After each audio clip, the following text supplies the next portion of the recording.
Hello students, इस video में हम जानेंगे प्रिंसिपल्स ऑफ नेचुरल जस्टिस के बारे में। तो चलिए शुरू करते हैं।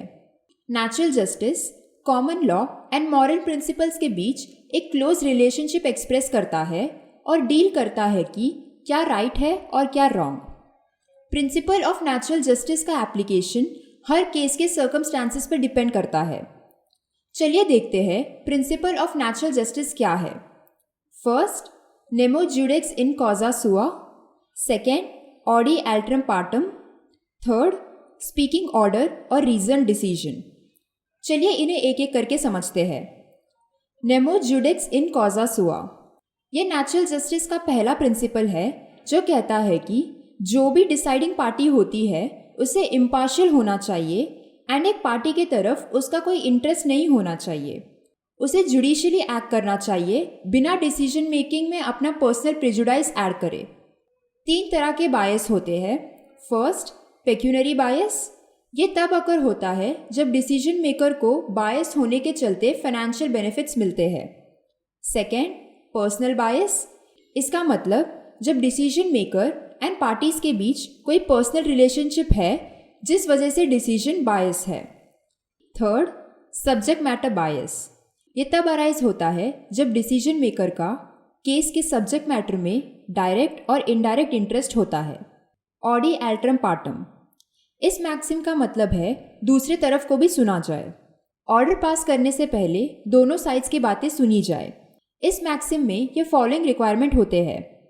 फर्स्ट, पार्टी जो अफेक्टेड है उसे केस का एक रीजनेबल नोटिस देना ज़रूरी है।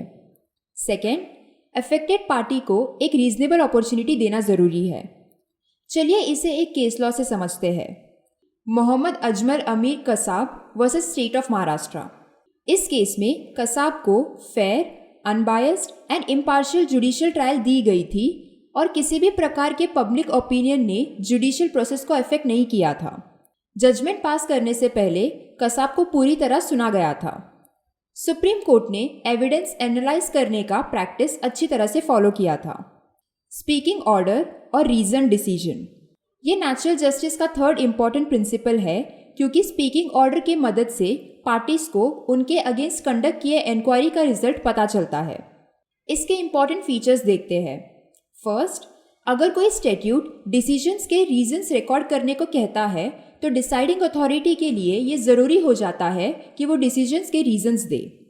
सेकेंड, अगर ऐसा कोई ऑब्लिगेशन स्टैट्यूट में इम्पोज नहीं भी किया हो फिर भी रीजंस रिकॉर्ड करना ज़रूरी हो जाता है क्योंकि रिकॉर्डिंग एक ऐसा सेफगार्ड है जो इनजस्टिस को रोकता है। थर्ड, अगर प्रोसीडिंग्स कॉन्फिडेंशियल है तो भी रीजंस रिकॉर्ड करना ज़रूरी है। फोर्थ, अगर रिकॉर्डेड रीजंस इररिलेवेंट होते हैं तो डिसाइडिंग पार्टी का ऑर्डर सेट असाइड किया जाएगा। कुछ इंपॉर्टेंट क्वेश्चंस देखते हैं। First, explain the principles of natural justice. Second, explain the maxim audi alteram partem. Third, what is the meaning of speaking order. तो ये थे principles of natural justice. Please check the description box for more information about plea. Thank you.